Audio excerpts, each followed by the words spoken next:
Everyone wants to live an inspired life, yet so many people search for happiness following the footsteps of peers and taking advice from people who have different values and outcomes to which they're searching. There are people born into wealth, graduated from the best universities in the world, and there are people who have none of that and yet are living extraordinary lives full of fulfillment and reward. The purpose of this podcast is to share insights and strategies that allow you to question the status quo and think freely, so you can design your life and be who you want to be. We get one life. Time is our most valuable asset. I believe that when we're free and able to focus on meaningful work, we become better human beings. This is Always Free, and I'm your host, Jason Graystone. Welcome to the leading podcast for financial empowerment and wealth creation. Subscribe to this podcast so you don't miss an episode. You can connect with Jason on social media and subscribe to the Jason Graystone YouTube channel for weekly videos. Don't forget to also subscribe to the weekly newsletter to receive frequent educational content and action steps to help you design your life so you can be who you want to be. For news on all future events and updates, go to jasongraystone.com. Welcome back to the channel, guys. Today you're in for a treat because I'm with a friend and a business mentor, Daniel Priestley, who's just this week released a revised copy of Oversubscribed, which sells how many copies a year? Oh, it's a lot. It's oversubscribed. It's hard to get. However many there are, there's more people than that who want it. Absolutely. And one of the reasons I wanted Dan on is because he's already been on the podcast, but I wanted to do a video because some of the methodologies and the approach to business are very, very relevant when it comes to building wealth, financial freedom, because I know that I've applied the principles that Dan's taught in my own businesses, and I've seen how well that's done. It's something that I want to apply to every business that I ever create because it just works. And we're going to talk to you about some of the insights behind that oversubscribed principle, and we're going to talk about how some companies are very, very profitable and some companies aren't so profitable, and the differentiators between the two, and we're going to discuss some other cool stuff. So, cool. First of all, the book, when's it out? 27th of Feb, so it'll probably be already out when it gets out there. By the time you're watching this, the book will already be out. And just talk us through kind of the principles behind Oversubscribed. Yeah, so I think one of the reasons you like the book is because a lot of the principles overlap with trading principles. Yep. So principle number one is only oversubscribed businesses make a profit.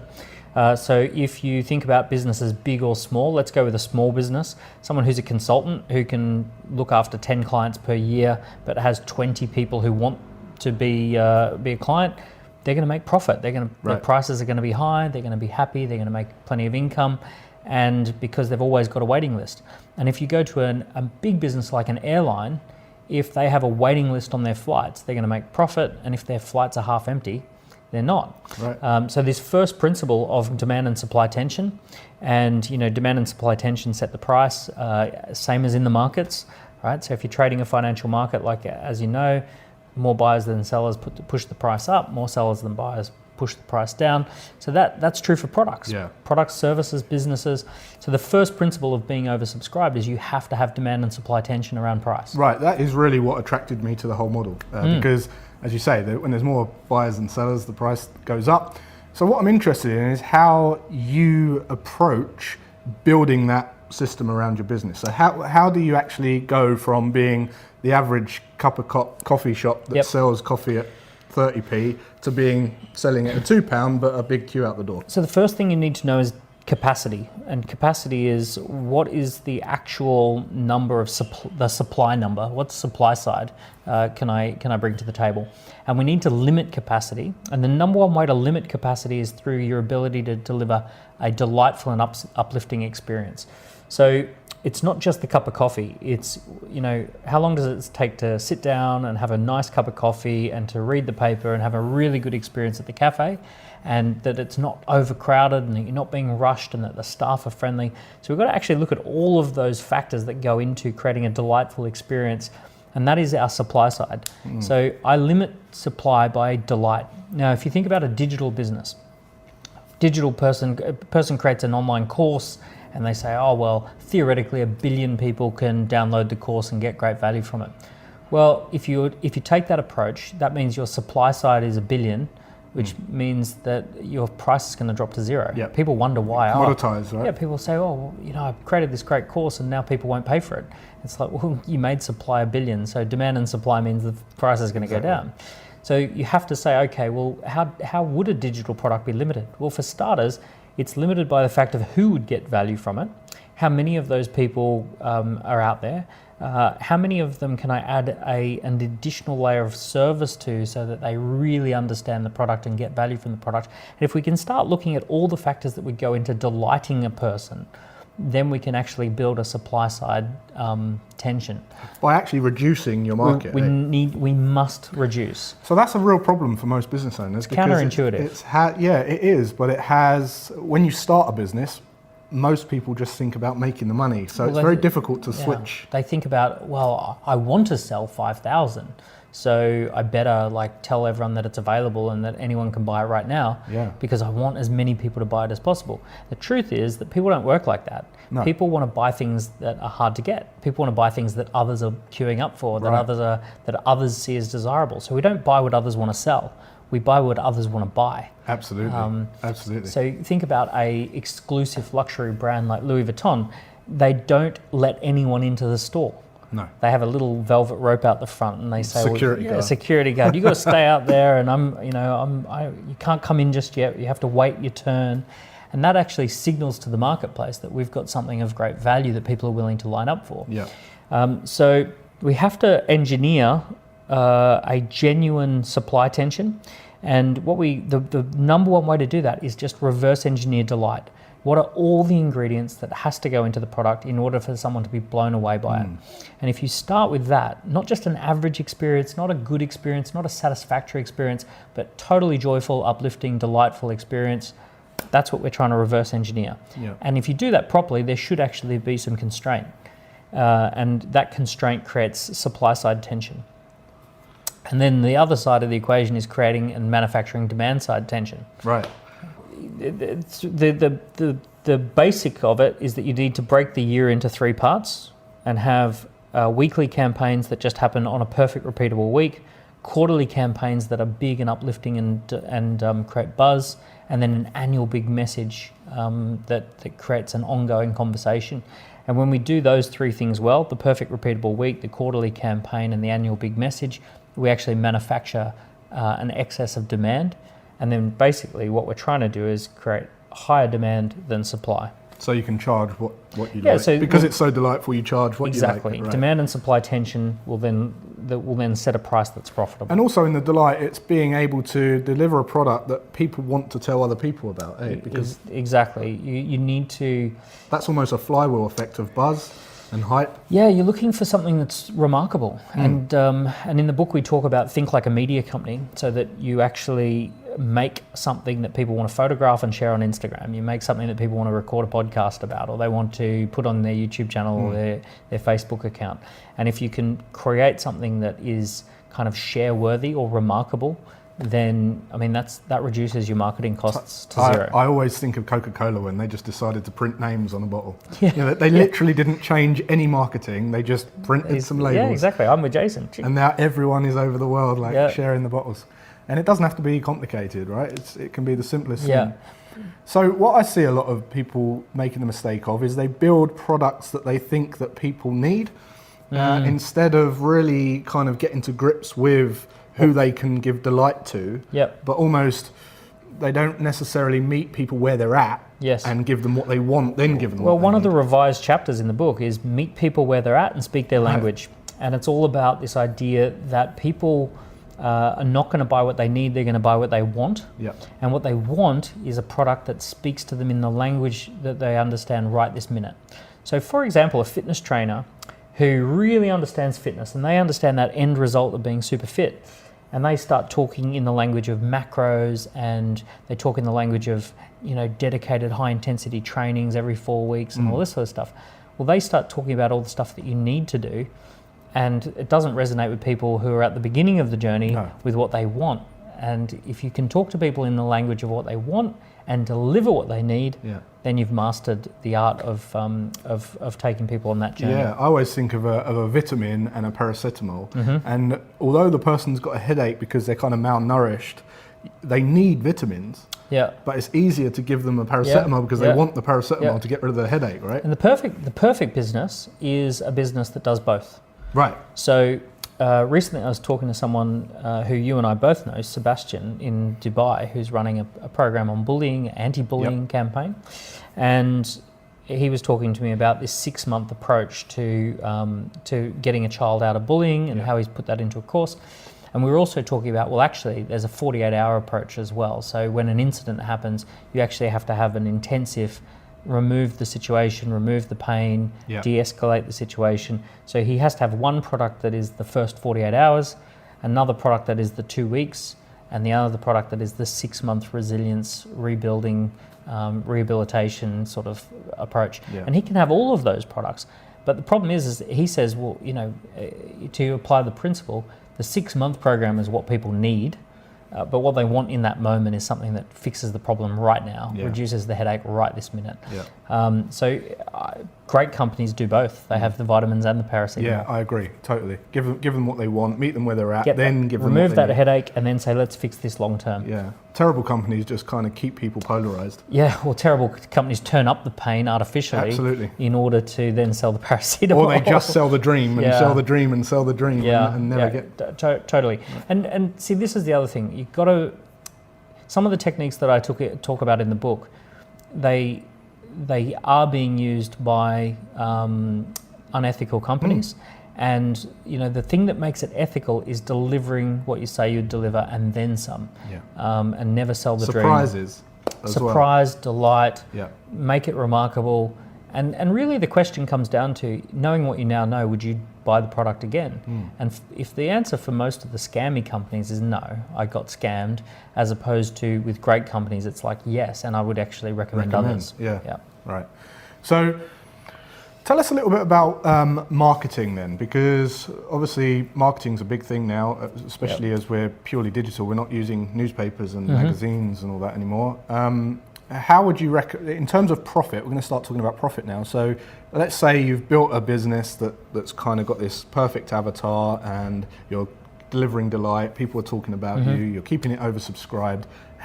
What are your recommendations around marketing that product and business? Well, I'm a big fan of moving marketing budgets into remarkable budgets. So rather than having purely and simply marketing, put more money into making what you do remarkable, and then let the customer do the marketing. Right. Like create clear messaging, create great assets that people can share, create moments of delight that people can talk about. And I'm also not saying don't do advertising and don't do marketing. There's certainly a role for it. There's certainly a place for it.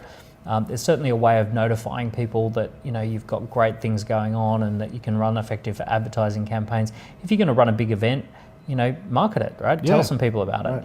But the number one long-term marketing strategy has to be turning your clients into raving fans and developing the underlying assets that do that. Yeah, because that's free, eh? Yeah. Now, the other thing too, there's big macro marketing trends, and I talk about this in the book, the revised edition. In fact, what spurred on the revised edition was the US presidential election. So the book came out the first edition came out in 2015, and then the second, a year later, Donald Trump won the election, and it actually changed the landscape of marketing. And the reason for that is US presidential elections, they tell you what is the biggest trend to come in the world of marketing. So Franklin Roosevelt, he did radio fireside chats, and that moved the world from print to radio. JFK won on televised debates, that moved the world from radio to television. Obama won using social media marketing and social media engagement, that moved the world from television to social media. And Donald Trump used data analytics and hyper-targeted advertising, hyper-targeted marketing, creating a bubble of information around people. And we think of that as the Cambridge Analytica. So that actually tells you.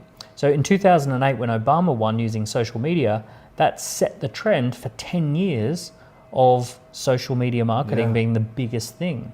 But Donald Trump using data and analytics sets the trend for the next 10 years that data and analytics are the next big thing. So in 2010, if you said you were a social media marketing expert, you were a rock star. Every business wanted to know you. In the 2020s, if you say you're a data scientist or a data analytics person, that's going to be the new rock star. I agree with you, yeah. That will be the new social media marketer. Yeah. So this is a big trend that people need to be understanding. If you go out and market your business with social media engagement, you're not going to get the same result that you did 10 years ago. It's all about data. You have to harness data, capture data, leverage data, use data as an asset. And what I mean by that specifically is you've got to tailor your message based on the data. So if you have one person who says, if they're giving you data that says the reason I want to buy is because I really like the color blue, you need to give them back the information that says, well, here's all the blue things. And if someone else says, I like the color green, and it's like, well, then here's how it looks in green. Yeah, right. So you can't do this whole one-size-fits-all marketing anymore. And we were talking about this yesterday in the markets when we were talking about the coronavirus. And, just a couple of months ago it was Iran, and now that's forgotten, and now it's the coronavirus, and by the summer the coronavirus will be forgotten. And the people that win are the ones that hone in on what the market's telling them. Yeah, well, do you know what's happening? So Iran, January. So that bomb goes down and the general gets get hit. Yep. And basically what happened as a result, the week after that, Donald Trump ran 4,000 variations of ads with a $600,000 database. How many ads? 4,000 variations. 4,000 ads. Yep. Variations. 4,000 different variations. Right. With $600,000 dollars worth of budget, and he was actually running survey ads. So he was asking people, fill in this little survey, tell me what you think of this campaign, or tell me what you think of this action. Did you think it was decisive? Did you think it was reckless? Did you think it was going to have long-term benefits or short-term benefits? Do you think I neutralized the threat? So he's asking these questions and he's eliciting the language. Data as well. And he's using Facebook ads to segment really like 4,000 different segments. So he knows specifically people in California think this, people in Utah think that, people in Oregon think this, people who are older think it this way, people who are younger think it this way. So he's then able to go back to people and tell them exactly, essentially feed back the message. Right. So if you said to me, I thought it was really decisive, he'll go back to you and say, for more decisive action, vote Trump, right? Someone who says, I thought it had long-term benefits. For more long-term benefits, vote Trump. So any major event that's happening now, the reason Trump is so far ahead of the Democrats is because the Democrats are still doing social media engagement, social media marketing. They're crafting a message and then broadcasting a message. Yeah. Trump's moved on, or Trump's team has moved on, and every major event that's happening, they're casting out thousands of ads, finding out what people think about it. So they're currently running ads, tell us what you think about coronavirus. Yeah. What should the US be doing? What activities should Trump, Trump is going to have a coronavirus. Actually, the ads say Donald Trump will have a coronavirus briefing. What do you want to see discussed in that meeting? Right. So they're surveying people and they're finding out. Some people are scared of it. Some people don't care about it. They just know everything about everyone, and they're using Facebook ads as a way, and surveys, as a way to collect data. Make their market. Yeah. Right. So they're doing that. Now, at the same time that Trump is running 4,000 variations of ads with $600,000 budget, the Democrats ran a Wish Michelle Obama a Happy Birthday campaign, which they broadcast out completely, no data, no information. Yeah. Now, mind you, I'm not talking a political conversation. I'm just talking about a technicalities of how each campaign is running. Yeah. And the Trump campaign is infinitely, an order of magnitude more sophisticated at this point. I'm absolutely obsessed with data, and trends. Yeah. And I research it, and every Sunday I spend 3 hours looking at data. But for people who don't have, I'd run surveys for everything. But for people who don't have £600,000 for a budget, how would you suggest that people do start to collect this sort of data? Well, if you look over the last several years, my company, Dent, we have grown pretty exponentially. And our main marketing tool is we encourage people to take a survey, 40 questions, and they're all quick yes/no questions, bang, bang, bang, bang. Do you have a strong pitch? Have you got a product ready to ship internationally? Are you comfortable with a pitching scenario in the next 24 hours? It asks lots of questions, and then it highlights just yes or no. And it highlights at the end, it tells the person who takes the scorecard where they're strong and where they're weak, but it also tells us where they're strong and where they're weak. When our team phone up and talk to them, they say, hey, Jason, you scored really high for profile, but you scored your lowest score was partnerships. Can we talk to you about how you might strengthen your business through partnerships?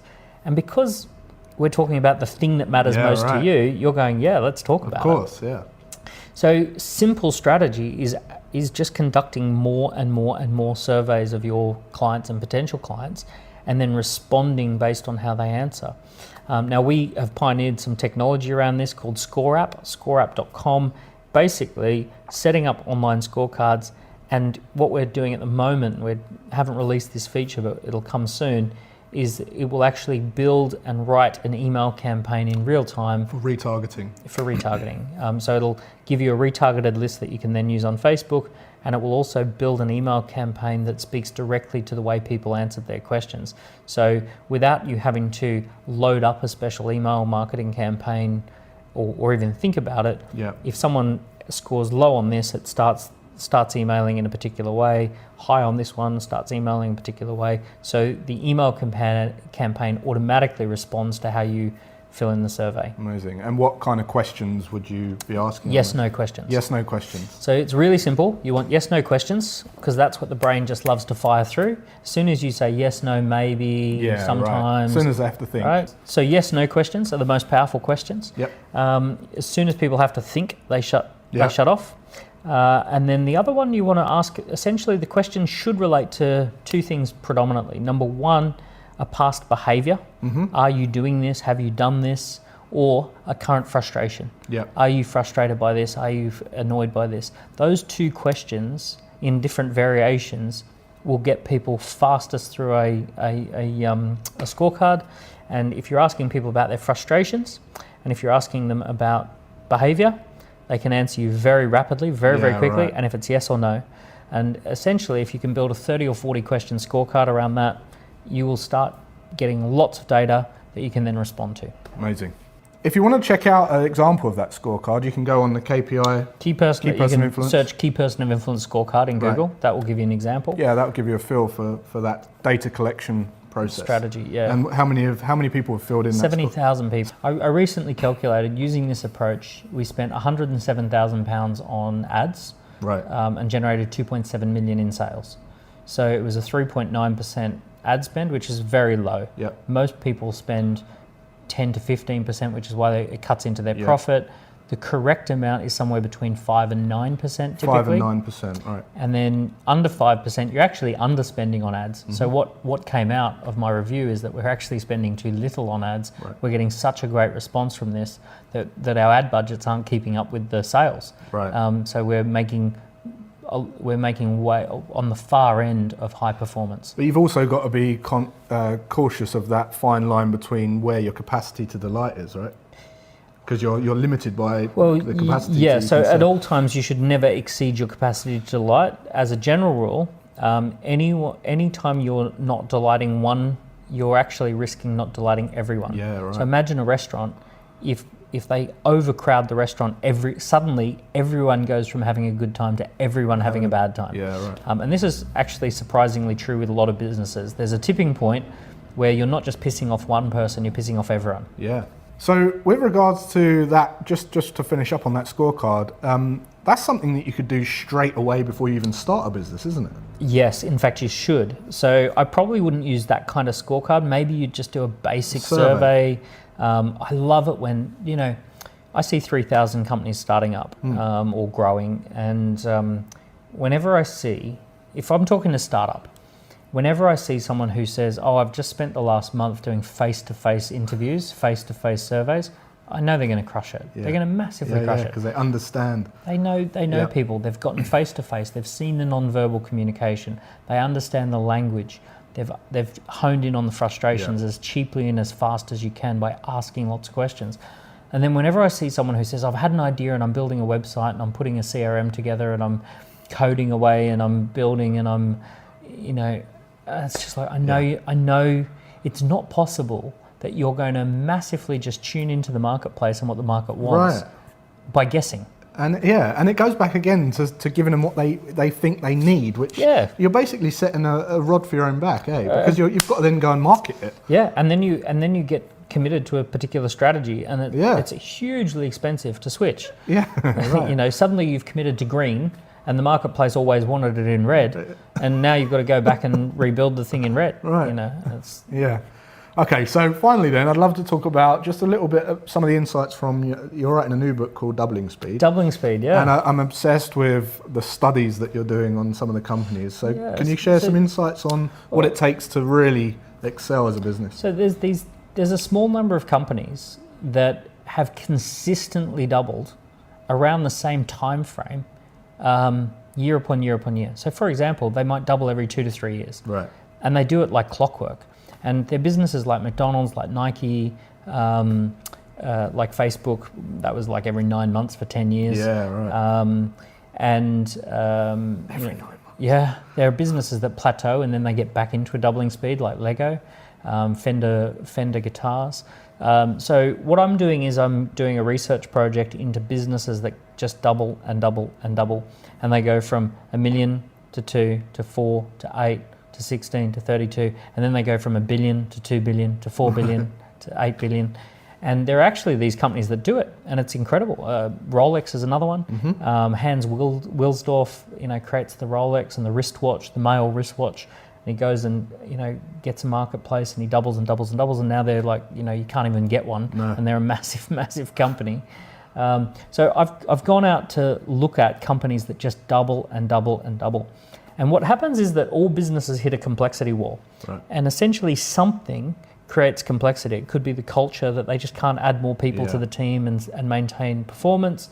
It could be the product hits a wall as to the market size. Location. Yeah, it can be locations that, like for example, a McDonald's store, it's unlikely that a McDonald's store is ever going to do more than say 2 million in sales, but you can have lots of McDonald's stores. Yeah, right. So you'd be foolish to try and get one McDonald's store to do $100 million, right? Yeah. But you'd be fine to put 50 of them around. Yeah. So we identify the difference between growing and scaling.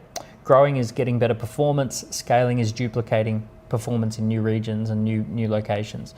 So we want to look at, do you need to grow or do you need to scale? It's very hard, as I say, it's very hard to grow a McDonald's, but very easy to scale a McDonald's. And that was the key distinction that they made. So we look at how do you set up a team so that you're not going to hit complexity walls. It kind of flies in the face of a lot of the most recent thinking around teams being flat, lovely, peace, love, doves and Hare Krishna kind of approach. It's actually, you do need some hierarchy, you do need some rules. Yeah. You need to have some high standards around who stays and who goes. Yeah. Everyone's kind of like hold hands and sing Kumbaya, which works up to about 12 people. But after you hit 12 people, you hit a complexity wall. Definitely. And you need a little bit of rules. Look, for starters, I really wish everyone would stop thinking online or offline. Everyone is online, everyone's offline. Yeah. Like we've crossed a barrier long ago that a lot of people say, oh, I want to build an online business. No, you want to build a business that really resonates with people. You want to build a business that touches people, that triggers emotion, that makes people think, I can't live without that. Yeah. And the idea that you're, it's almost as silly as saying I want to build an on-radio business. Or I want to, it's like, it's just a tool, right? Yeah. And the fact that it's delivered online or some value is delivered online, all businesses have to deliver some value online, right? A hair salon has to have an online booking system now, if you want to be a good hair salon, and a good business that might have an online course should probably have offline meetups and should probably have things that are happening, or probably stick something in the mail that makes it physical.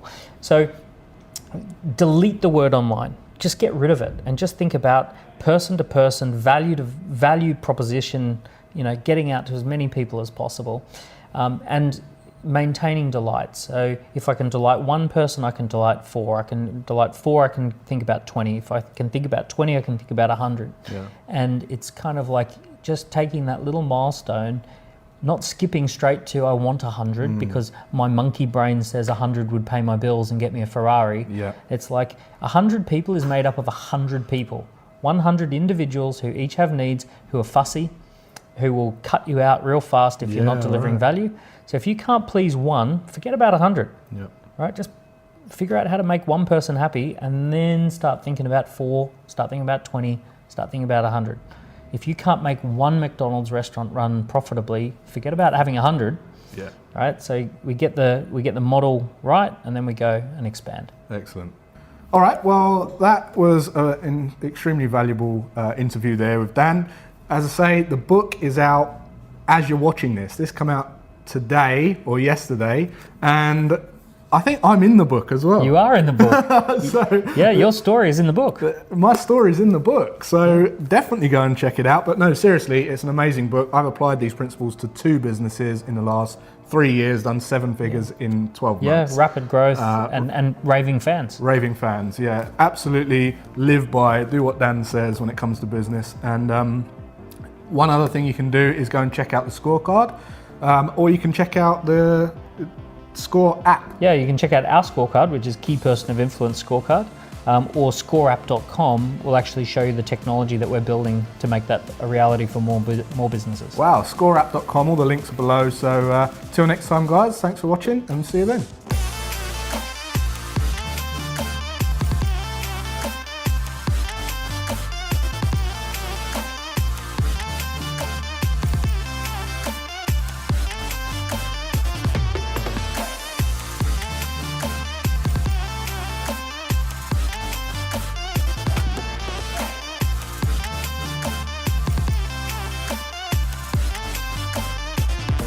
Subscribe to this podcast so you don't miss an episode.